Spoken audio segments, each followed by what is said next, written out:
Hello and welcome to Climate Matters. I'm your host, Lynn Shad, and today our guest is Manjoor Vahora, who is the lead project developer for the Falmouth Cape Cod Country Club solar farm. So Manjoor, welcome. Thank We're really you. pleased to have you here today.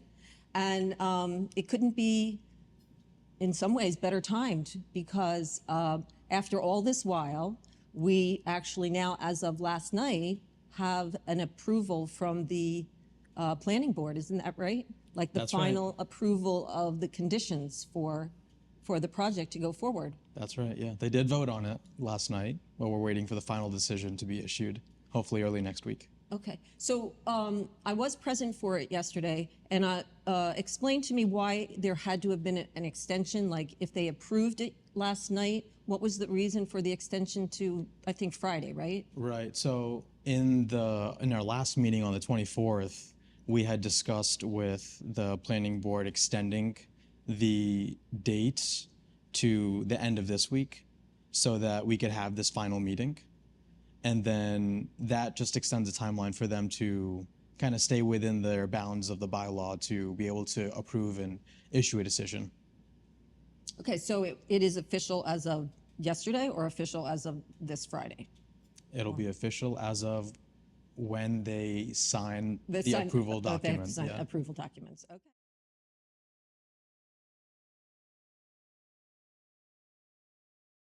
But congratulations. Thank you very much. It's been a long time in coming. Yes. We have to thank you for your sort of perseverance and your collaboration and cooperation with the town. So I know when I first got involved in this, I was a little, I guess maybe the word is surprised, but pleasantly surprised as to the model that this was. You know, not your typical purchase of land to build a solar farm. There's this whole process that is involved with it. You're buying land, you are donating it back to the town for the purpose of present and future conservation, and then you're leasing it from the town, and then you're going to give it back, all back to us. You know, that's pretty remarkable. Is this typical for the way solar farms are acquired, or is this typical for PureSky's business model? Can you tell us a little bit more about that? Sure, yeah. I mean, every project is different, and the land donation piece of all this and the collaboration with the town goes back to, 2021, 2020, from when we first started bringing the idea of the project to this area. And it was around that time where we were talking with the select board, the planning board. There's a town hall meeting to get those parcels into the solar overlay district. So there's a lot of work and outreach put into, connecting with the members of the town and understanding what their preferences were and requests were for the project. So this was something that came out of it as well, as taking a land donation into account. And we have a memorandum of understanding with the select board from dated back then as well that kind of formally makes that official. Mm-hmm. So this is kind of us just, Is there another project somewhere else in PureSky's portfolio that's like this? Or Yeah. they're all like this? So it's a mix. Some we have projects across the state where we haven't donated, and it's just a typical lease option agreement that we have with the landowner. So we're just paying a lease payment to them and to have the project So on not the even property. an initial purchase, you just lease the land for a period of time? Yeah, I mean, there's different ways to go about this. This was the way for us to be able to donate the land. We would have to have purchased it and then donate it to the town. We've done this in Katuitt and Wilbraham as well, and then also for our Fort River Solar project in Amherst is a similar situation where we've donated the land to the town, or they've bought it for a very, very small amount to make it official as a purchase. And I would imagine it really contributed to making it possible to bring a solar project of this size to a town like Falmouth. You know, that there was, there's the benefit of having solar energy for one, but there's this, and we obviously need more and more of that, but there's this other benefit of how we're going to be able to take this space and preserve it in conservation for years and years and years to come. So Yeah.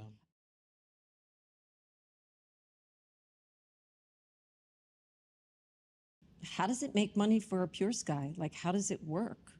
The Or way is that it- it works is the project is eligible once we go through the Smart 3.0, which is the state regulated program that is specific for community solar projects. There's certain incentives that are applied for from us as the project developers to the state for this project. And then over the course of 20 years, there's obviously some regulations that we have to follow. The energy discount program for the residents is one of those as well. But they provide incentives to us in terms of kind of a price per watt. And after we take into account all the different expenses we have in terms of development and constructing the project and operating and maintaining the project, and we're doing the water quality study with the in conjugation with the Coonamessett Pond Association as Right. well, and that's an investment. But everything is kind of taken into account, and then we kind of have a model that tells us whether this project will be worth it or not. Over the course of time. This project obviously was, the size of it was directed by the size of the golf course, right?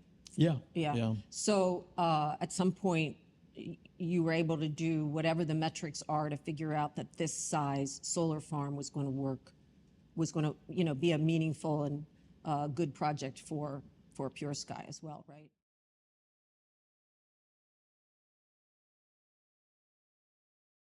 Where do we fall sort of like to us who, I mean, there are other solar farms on the Cape. PureSky did a project in Sandwich. We have our solar farms at the fairgrounds and also at the not wastewater, but The landfill. yeah, the landfill there. And I suspect, but I don't know about any other solar farms on other parts of the Cape. So where do we stand in terms of size, and what's the contribution that this farm is going to make to the Cape's, the county's, sort of energy demand or energy needs? Yeah, so in terms of the size of this project compared to those others that you mentioned, this is technically considered as 3 separate community solar projects, 2 5-megawatt AC projects and 1 3.5-megawatt AC projects, and that's standard size across the state for projects like of this type. I know the Katuitt project's a little smaller. I'm unsure about the other projects in Falmouth and how big they are, but this is a typical size project, or 3 different projects, but together it is special because they are a contiguous project. Contiguous meaning the parcels are right next to each other, and typically that's not practice in Massachusetts. But for this situation, under the new regulations for the state, they actually allow this. And this has been helpful for us. And in that way, it makes this considered one of the bigger solar projects in the Cape area and also across Massachusetts as well. And why did the state not have contiguous solar projects, or why did they not want, if I understood you correctly, why did they not want to have that, but now they've switched to allowing for bigger ones? Maybe because we need to meet our renewable energy needs by 2050. So they're pushing a lot of things along, permitting being one of those things, just to try to streamline things and get things done, right?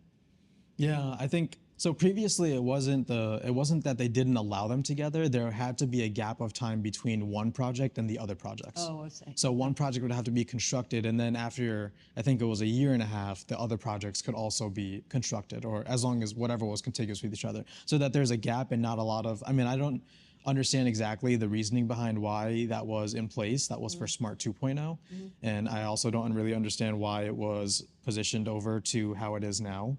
But there was a period of time last year where we were able to kind of give our piece for what we think or how we think the guidelines should be revised before they released the Smart 3.0 regulations. That was back in like June, May of last year, and then they were released in October.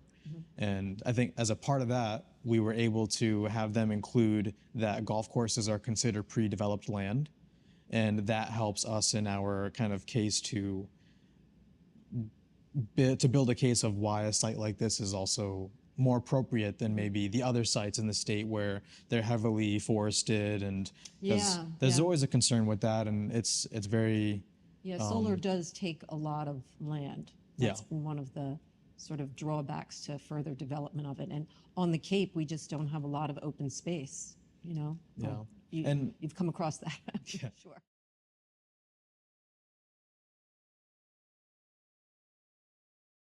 I was just gonna circle back to your question about the how does this contribute to the energy demand in the area as well.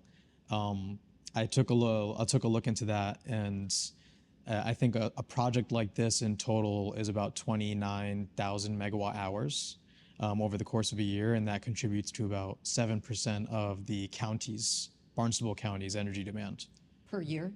per year. Wow. That seems significant. I mean, I'd say that's pretty significant. Yeah. That's now clean renewable energy that's going to be in this county that replaces, where the energy is sourced, or maybe not replace, but it's the typical energy is sourced from natural gas or maybe a nuclear facility or hydroelectric dams, wind, et cetera. But, a combination of other renewable sources, but also other, more carbon heavy sources as well. This may be a little off topic, but I wonder what the overall percentage of renewable energy sources are on the Cape. Like how much does renewable compare to, and I'm saying specifically on the Cape, because up until recently, and it still continues now, is we don't get our energy locally.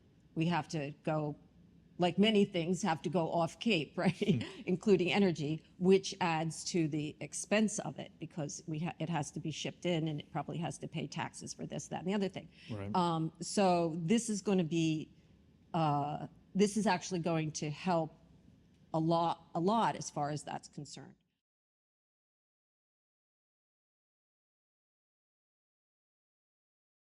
Before we get into that subject, though, I wanted to find out from you, how did you get into the solar farm industry? Or, yeah, go back as far as you want to go. I'd say I'll go back as far as college. Okay.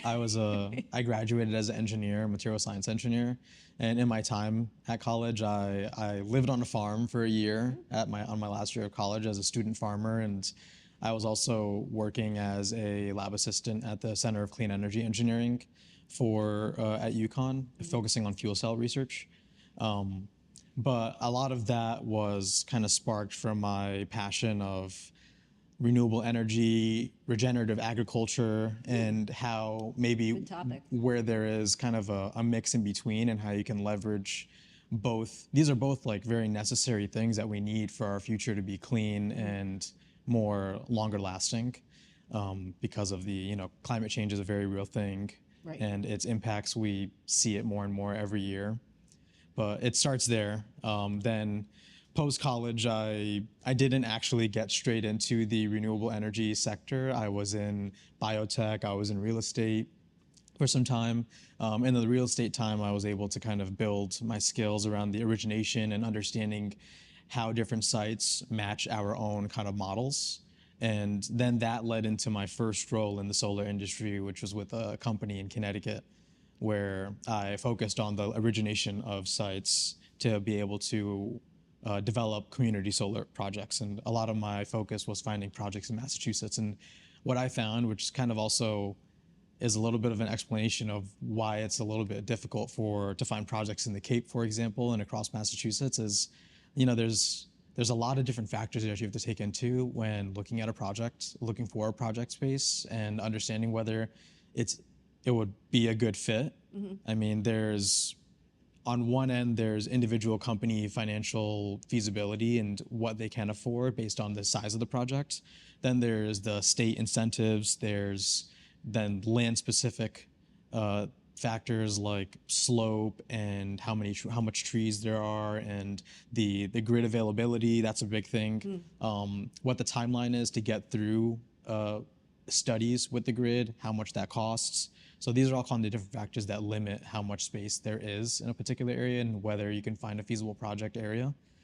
But that was a lot of my focus when I was in that land origination role in the previous company. And then from there, I moved to PureSky, where my focus then shifted from the origination side to more of the permitting and development side, where I started to get more experience and kind of also build my kind of repertoire with working directly with municipalities, developing those long-term relationships with them, understanding what it is that how to best collaborate with the communities to be able to make projects like this happen.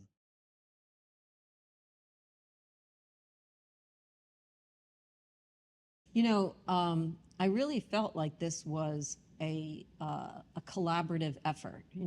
There was some resistance in the beginning because we like our golf courses, and the golf courses are great. They're great places. They're good for exercise. You get out in the fresh air. You have camaraderie with other people that play golf and everything. They're great.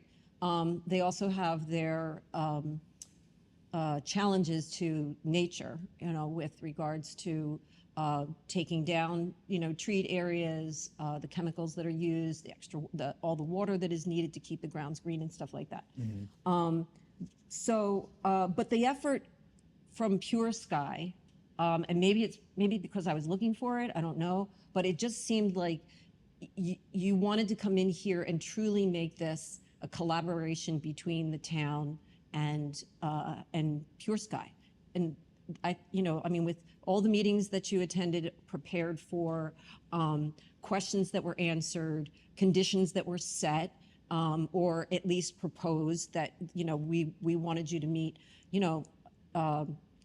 I think you did a really great job with that. Thank and you. I think that people are coming on board with that a little bit more, and sort of understanding that we're not just taking a golf course away. We're actually contributing to the community in terms of reducing the expense of our electricity, and also reducing our dependence on fossil fuels. So there's always a trade-off with things, and sometimes it's hard to come on board with that which is not familiar with you, and also leave behind that which is familiar with you, like golfing. So you did a really good job. Yeah. And we may sort of touched on this a little bit, but I just wanted to pursue a little bit more that it wasn't a typical purchase and sale agreement here. And that was because with all those criteria and conditions that you said go into making a project work within a particular community, that's why it wasn't just buy the land, put the farm up. You wanted to you wanted to make it a collaboration between town and PureSky. Yeah, exactly. Mm-hmm.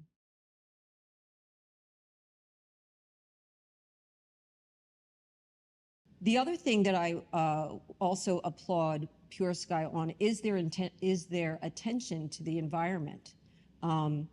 Is that part of PureSky's overall business model? I mean, clearly you're in the renewable energy industry, but you can be there because it's a good business to be in and it makes money, and there's good paying jobs and all that kind of stuff, right?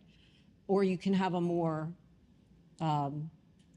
lofty goal, or aspirational goal of I am now truly acting towards bringing more renewable energy into the world. So is the attention to the environment from PureSky's perspective, like where are they coming from? Yeah, I think it's always a priority for us to, like, as you've been saying, collaborate with the community, and especially for a site like this where, it's a valuable kind of community landmark.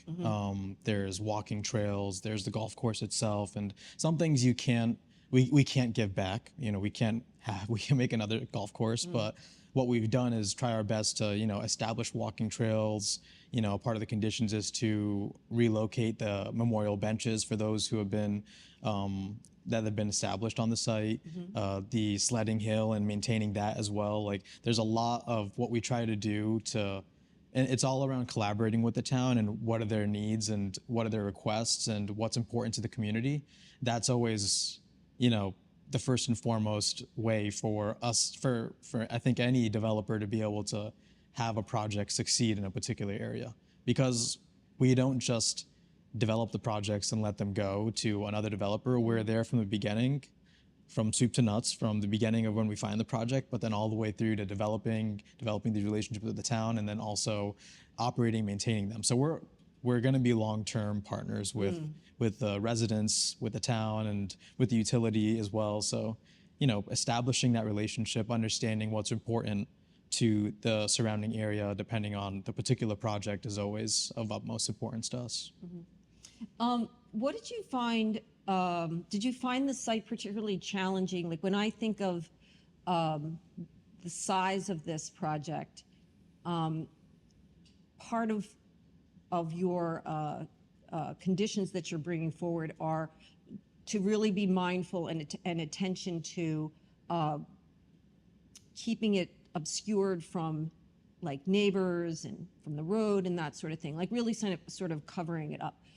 Was it particularly challenging to do that given that topography, that location, that, Yeah, I think I guess it was in a sense because golf courses have a more natural rolling landscape structure, and there's, in order to make the golf course sometimes more entertaining, you have that kind of layout, and working with that to balance, not having to redesign the site so much and to take as best use as possible what's existing, and also being conscious of the natural aspects of the surrounding area, Round Pond, Coonamessett Pond, the vernal pool, the different wetlands, being conscious of all the different wildlife that's in the area and the corridors for that process. But yeah, I see the site plan review process as a lot of it was focused on making sure that the natural resources were preserved, and then also that the view shed was mitigated so that, for the surrounding homeowners, that a system like that isn't kind of, sometimes they can be perceived as, an eyesore. But I think what we tried our best to kind of establish a restoration plan and a view shed impact mitigation plan to reduce that. and, it's again another example of what we're not familiar with, because if you look at other forms of transmitting energy, like power lines and grid stations and tap stations, and they're not particularly good to look at, and I don't know that they go through as much as at least this particular project is planning on going through in order to sort of like cover it up and make it blend more into the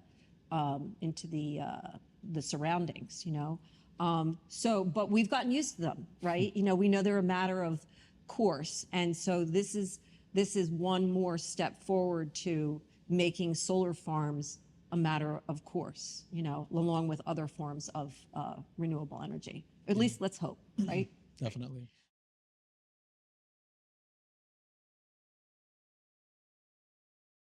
So is there a ratio of size of solar farm to how much electricity is generated?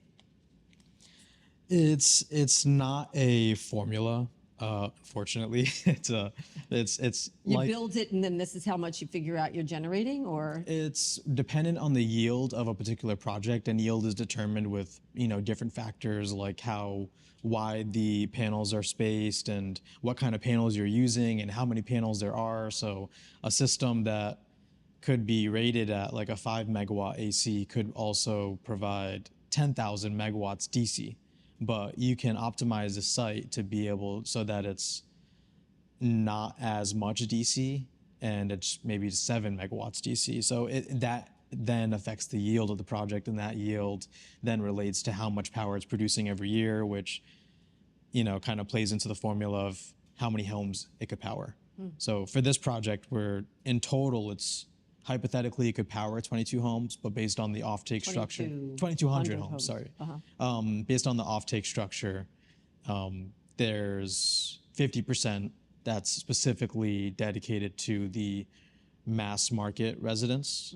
These are local residents, small businesses, and then also 35 is that percent, and then 15% of that 50% is to low to moderate income residents. Each getting the mass market residents will get 20% discount, and then the low to moderate income get 100% discount on their energy bill. Can we just go back a little bit to the concepts of DC and AC? For those of us who might not be familiar with like why this in this instance, in that instance, can you just elaborate on that a little bit for us? Sure, I'll try my best. I mean, we have experts on our team that can be way more efficient in the way that I explain it, but the way that I understand it is these systems generate DC electricity. The electricity comes in the form of direct current, and then it has to be converted using the equipment that we have on site, the inverter specifically, to then transform that into energy that could be that could travel through the grid, because the grid works on an AC system. Okay. So that's why when we submit our interconnection application, we're looking at it from an AC perspective. But then when we look at it from a design standpoint, we're looking at DC, because there's not just what's being connected to the grid, but also how we're designing it, and with batteries in play as well. And they also have a particular kind of role to play in what's stored in it, how big of a battery we're using, and making sure that we're making the best use of the size battery that we are, and how that energy is being used and offloaded to the grid. So a couple questions with regards to the AC, DC. If I'm understanding you correctly, the direct current is the energy that comes in sort of unfiltered, right? But perhaps because of its level of energy, its power or whatever, it has to be filtered in order for it to be, or more diffused in order for it to go through the grid. And so therefore it gets transformed into AC. More or less that? I'm unsure if I would use those words to describe the transformation from DC to AC. Yeah. I say transform or convert, but and then I'm unsure, honestly. I'm not a technical expert on this. Okay. I was curious about that. Yeah, it helps me understand a little better. And then with regards to the batteries, so do the batteries work to pull in the energy that is created by the solar panels and store it for a while, or are they there to keep the solar panels going when it's not a particularly sunny day? Or none of the above? It's the former. It's the former. So the panels generate electricity. Then through the day, that energy will go to the grid directly, because that's when there's more demand of energy. And then also a portion of that energy will start to go into the batteries and fill them up.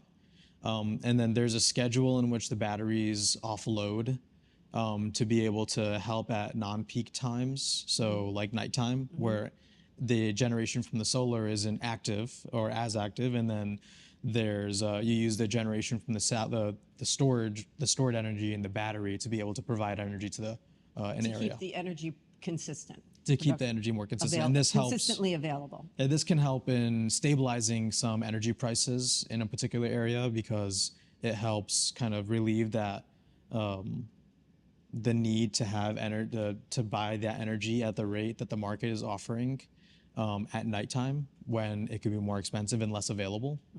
So wherever there's a solar farm and solar panels, there will be batteries.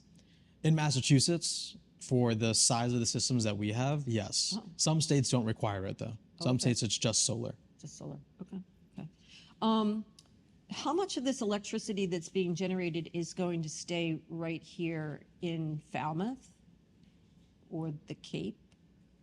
So as much as possible right now, we're trying to work on developing relationships with the different community centers, with Stephanie from the energy as a sustainability specialist, to understand how much energy could be realistically used for as from the municipal side for Falmouth services specifically, and then also, working on figuring out a way to educate everyone on how to sign up for this, what the reality is, what it's going to look like in their bills realistically, understanding what is the alternative on-bill credit system, and kind of spreading that education so that when the time comes 6 to 9 months before we have these systems online, we can get everyone to sign up as much as possible in Falmouth, and then also the surrounding location, the Cape.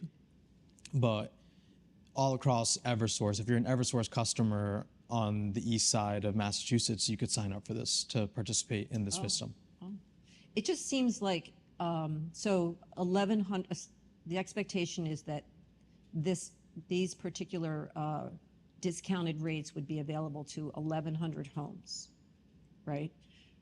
That seems like that should be able to get snapped up really quickly just here. Like to even think that it would go anywhere off Cape would be, I mean, we have 33,000 people that live here year round, Yeah.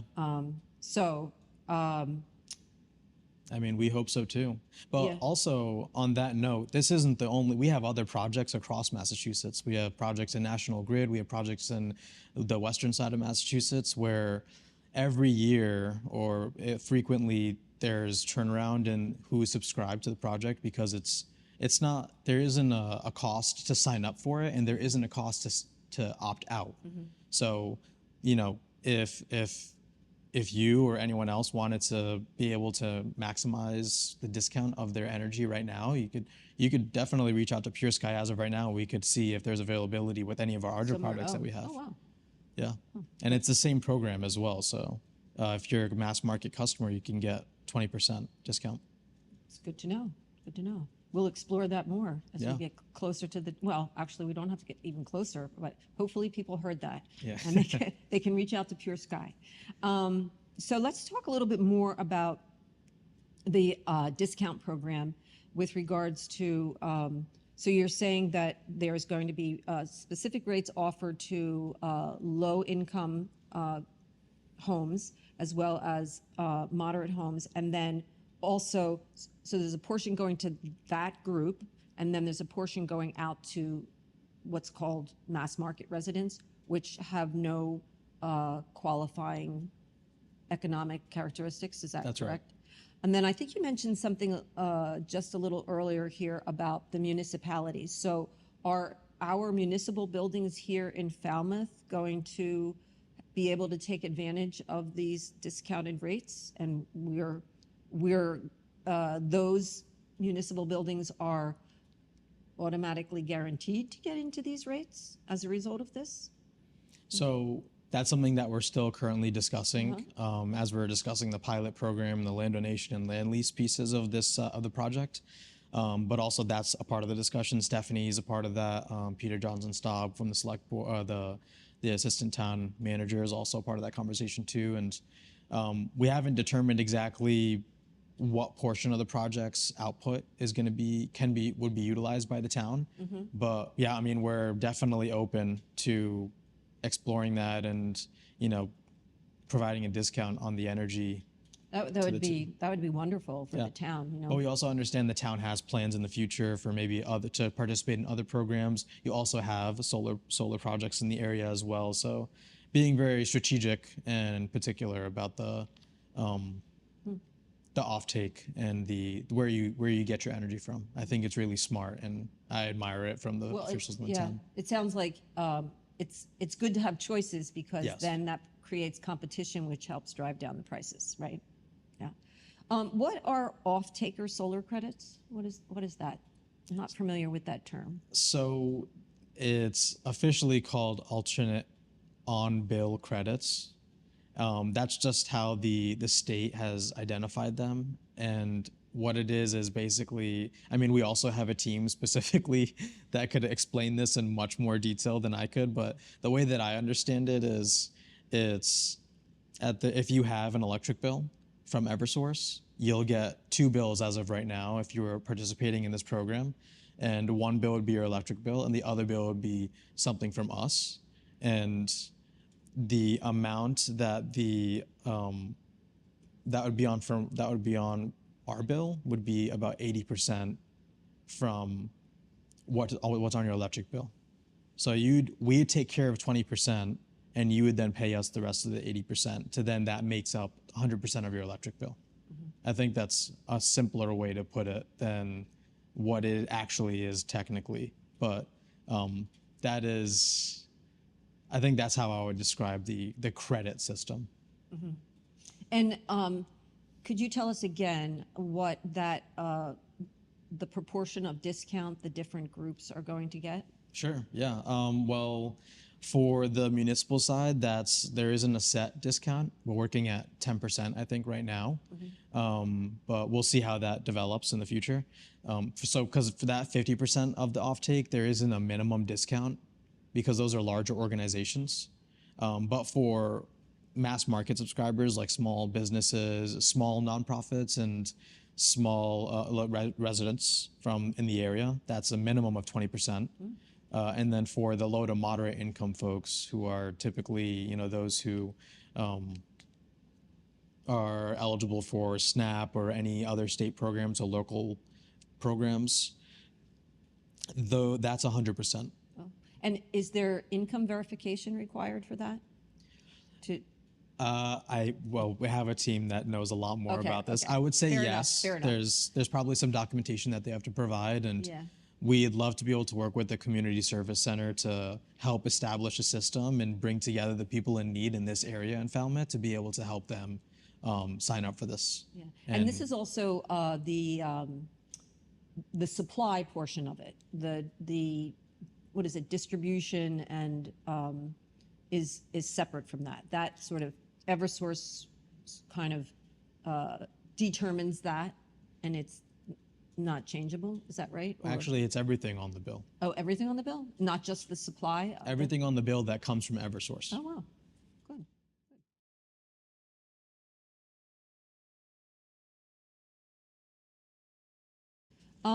Okay, little change of subject. Sure. So PureSky has 13 active solar farms in Massachusetts, right?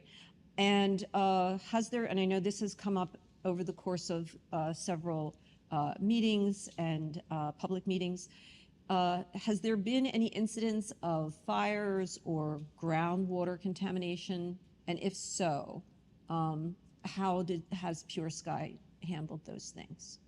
There haven't been any incidents in Massachusetts of that, which is great, and Yeah, cross my fingers that it doesn't happen. But I think that it's a result of the collaboration that we have with these towns to not only work with the planning board or select board on matters about pilot and the planning and kind of general planning of the project, but we also work very closely with fire departments and get their input earlier on in the process so that we can understand how they function as a department and what would work best for them to be able to respond effectively to emergencies that could come up. And then even beyond that, the systems themselves and the batteries they're all certified to be have safety standards that align like with emergency shutoffs or something like yeah, all that is like with a remote emergency shut-off sensors, a lot of different types of sensors for hydrogen, for temperature, for moisture. That's all within the system itself, and we're able to understand what's going on with any particular cell within a battery to then determine whether we shut off the whole thing and de-energize it to prevent anything from happening in the future. Or so until we have someone come in kind of address a particular issue. Where is this monitoring sort of center? Is it local to the farm itself or off-site somewhere? Or It depends on the system, but sometimes it's the battery provider and they have a monitoring system, and sometimes it's a third party that we use. But for this particular project, we haven't determined. Haven't determined that yet. Okay. Yeah. And then other more physical aspects of the protections that we put in place for this project, as an example, we're going to be putting a roof on top of the batteries, a metal roof, so that water slides off and goes away from the battery. If there's any emergency event, that ensures that anything that could come out of the battery container doesn't mix into the water if there's a 100-year stormwater event. And then also on top of that, we have a raised kind of lip concrete pad so that It'll it doesn't just contain fall if off, it stays in there. Stays in there. Okay. Yeah. That's great. And what about groundwater contamination?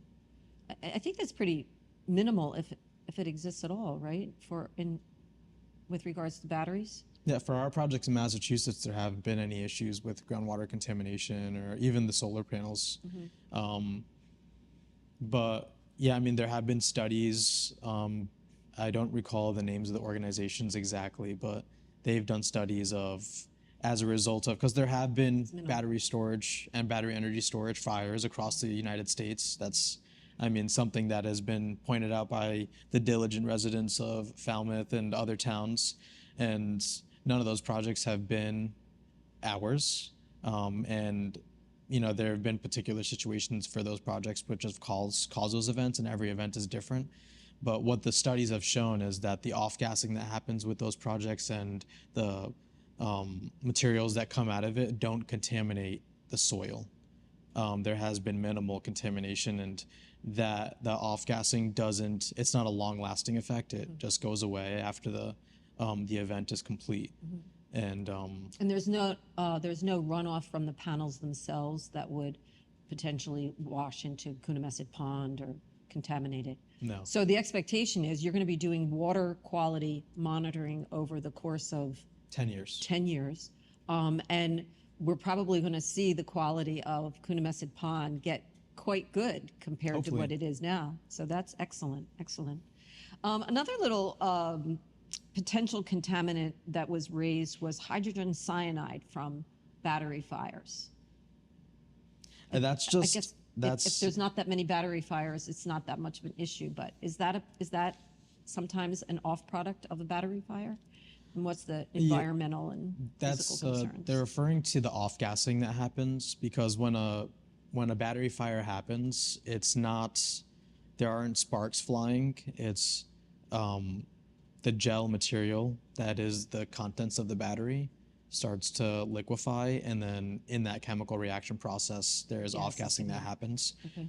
Sometimes these events can be dramatic because the off-gassing, if the battery container isn't properly ventilated, can build up inside the container and then cause the container to explode with if the pressure increases to that extent. But I think what that question was referring to was the off-gassing, and what the studies that I mentioned previously have established is those don't have long-lasting effects to the surrounding environment. And typically when these events happen, there's a perimeter established by the fire department, and that perimeter is revised or kind of continuously assessed depending on the severity of the event itself.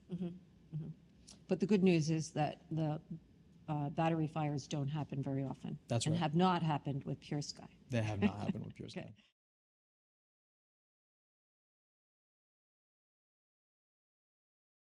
So we're hoping, in addition to having a great solar farm here, that it's going to bring good paying jobs to the area, not only in the construction phase, but also the operational phase of it. Can you speak to that a little bit for us? Yeah, sure. So, I mean, in reality, a lot of the jobs will come from the construction of the project, and as much as possible, we'll try and find local organizations and companies that perform that work. And then afterwards, it's usually just a small team that operate and maintain the site. But the main benefits of this project don't come from the long-term employment benefits, but also by, I think, the long-term ecological benefits, and then also the long-term energy and kind of cost benefits to both the town, the residents, and the surrounding area. Yeah.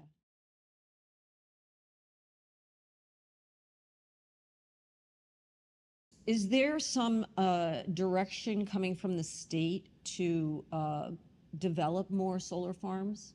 Is that part of what brought PureSky here, or it was simply, maybe not so simply, you just continually look for more places that you can put a solar farm in? That's what your company does. You put solar farms in, right? But I'm just wondering if there's some kind of directive from the state that is saying, because the Cape is sort of energy dependent elsewhere, how do we bring renewable energy to the Cape? And I was just curious about that, if you who work in the industry might have some information on that. Yeah, I mean, the state seems like it seems like they're continuously trying to assess, based on the changing federal and also local environments, um, how developers can find projects that fit the bill for what is a good site. Like I was saying earlier in the interview, it's tough to find these sites. There's a lot of factors that we take into account. The state is balancing working together with developers, but also working together with conservation organizations as well. And Yeah, it does seem like there's I guess maybe I shouldn't use fists, but they're both very integral components to bringing our planet back into a balance. yeah, You know, yeah. And I mean, Cape specific, it's hard for me to say because we look at these programs as across the state. Currently, I mean, we're always on the lookout for more projects, and I mean, I think we have a good track record of being able to collaborate. Falmouth, hopefully, as a good example to collaborate with these towns and understand how we can best figure out how a project can work, and also being flexible about the plans around the project. So I think the state is doing what they can to be able to balance all the different voices, and we're doing what we can to take that into account and then also look for projects that suit our own business model, but also match the kind of goals of a particular local town as well. Because when you're looking at community solar, it's smaller scale compared to utility scale. And utility Also- scale, you're working more county-wide or statewide. So for community solar, you're working more with the municipality, more with the local residents, because those are the folks who are going to be seeing it every day. They're going to be living with it every day, and they're going to be kind of probably seeing the most impacts from it. So it's a different scale of project, which requires different efforts. yeah, multifactorial, for sure.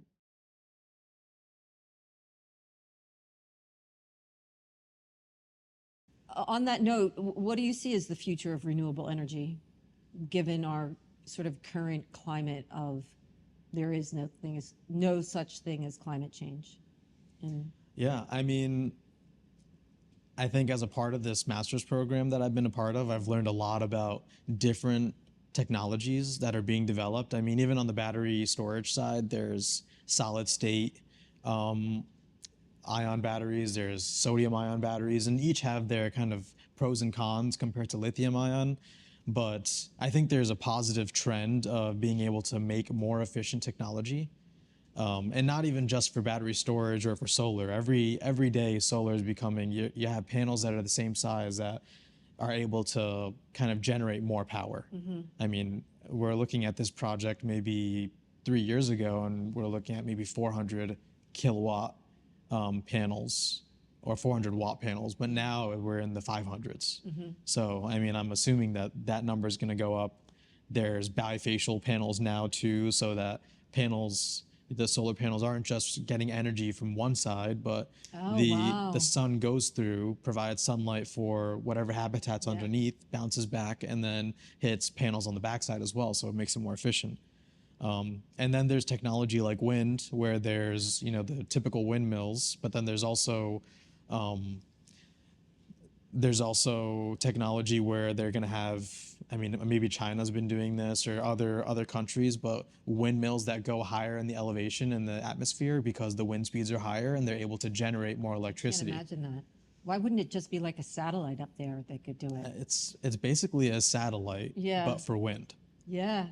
And then there's tidal, there's water, different types of hydroelectric energy, and that technology is always being, I think, always worked on as well. Because if we can make use of energy that comes from something like the ocean, and I guess maybe a big issue there is how do we transport that energy from the ocean area to the mainland. But I mean, I think that would be a great source of energy as well. But also that limits, coastal areas getting the most benefit from that, Yeah. most likely. But that's still good because then it sort of takes them out of the equation for the demands that come from the more inland areas of a particular state or something like that, right? Yeah. So the future of renewable energy is promising.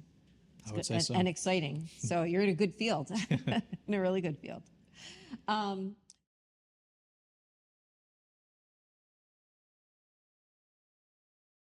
So the project started out to be a little controversial, right? But by the same token, we are in a place where we need to have more renewable energy. So what can you say to our community to reassure them that this is a good project for us? Yeah, of course. I think that's a great question. It's a natural question for a project like this. But I would say that, I mean, as I think I've said, I feel like I'm repeating myself, honestly, because I've been up speaking about this project to the Cape Cod Commission, to the Planning Board, at the town hall meeting, and But some people might not have been to those meetings. Yeah, So of course, of for the course. benefit of those who couldn't make the meetings. but I would say, just going back to kind of, there's a lot of benefits that this project has. In terms of energy benefits to the local community, the discounted energy to the local community, the having that energy supply being local, being clean, and being renewable. That's one. I think also for this particular project, the ecological benefits of having an enhanced vernal pool area, shifting from the kind of manicured lawns that there are now to more pollinator meadows under the entire Really site. fabulous. It will foster an ecological community that I think the state of Massachusetts, the endangered species in Massachusetts could thrive in. And I think that type of situation and those types of details about the project are some of the biggest benefits, especially for a community that cares so much about the ecological environment, and the environment. There's the walking trail, like I mentioned before, that will go around the site, and we're working in conjunction with the Coonamessett Pond Association to make sure that it's an appropriate trail, that it's labeled correctly, that it's a trail that makes sense. There's ways to get on it, there's the ways to get off it, there's a loop, there's a parking lot. It's not the parking lot is already there, but making sure that the trail goes back to the parking lot is important, because who wants to, sometimes you'd rather go in a loop than, out and back. Yeah, I'm not an out and back person. I'm definitely a loop person. Definitely personal preference. Yeah, but right. Yeah, I think that's a great thing. The sledding hill as well. My granddaughters love it. Yeah, I'd love to visit that sledding hill in the winter too. Yeah. But that's another thing. And then also there's, I think the electrical infrastructure upgrade as well, and the upgrade from the single phase to the 3-phase poles provides additional protection from the current poles that there are now, and also I think opens up the possibility for maybe more housing developments or more homes in that area. It's a way to be able to distribute energy more safely. And I think that's an important aspect of the project as well.